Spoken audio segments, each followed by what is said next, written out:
So it's just amazing what we're calling food in our diets, and you wonder why there's an epidemic. Name the disease. Is there an epidemic? High blood pressure, diabetes, heart disease, cancer, emphysema, autism, allergies. Name a disease. Name one that's not epidemic. Every single one is epidemic.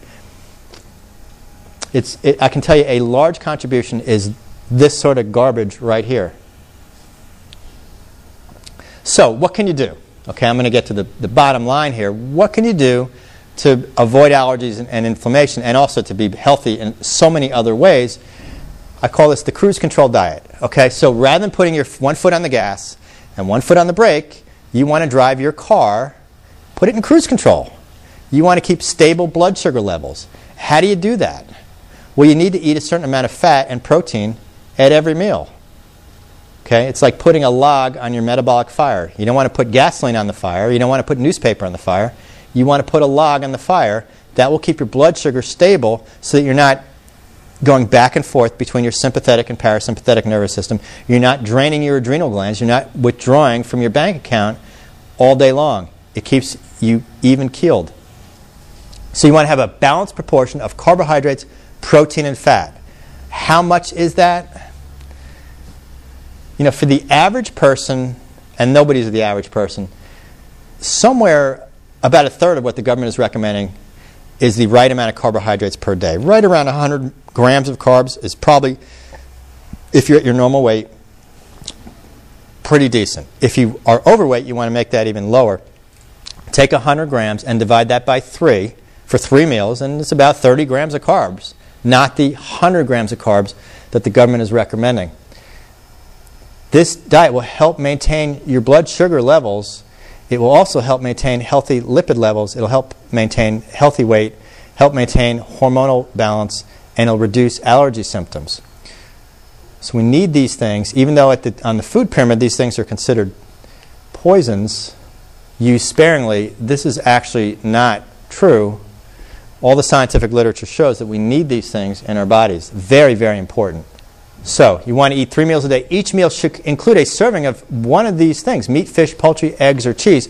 These things, which traditionally in our diet, and I mean going back 100 years, 200 years, these things were the staples of our diet.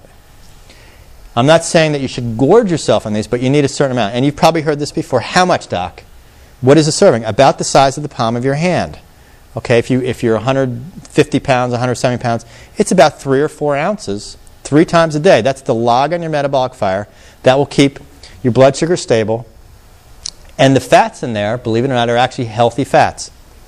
You want to eat plenty of low-starch vegetables. Vegetables are very, very important, extremely important. They're really underutilized in most people's diets.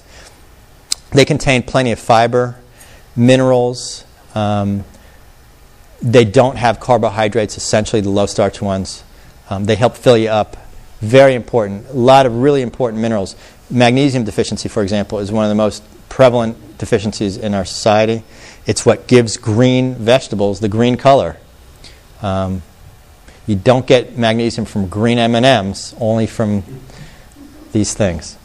Okay, you want to limit your intake of sugar, including fruit. Fruit may not be as good as you think it is. Okay, you may say, well, Doc, it's natural to eat fruit. It's not natural to eat fruit 365 days a year from around the world. That's not natural at all. Fruit's very high in sugar. Okay, it's nature's candy. Avoid juice and other sweetened beverages, very high in sugar. Avoid fried foods and PUFAs, polyunsaturated fatty acids.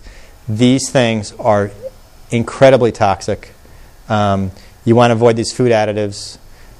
These things actually stimulate your nervous system and burn out your nerves. If you want to end up with Alzheimer's disease and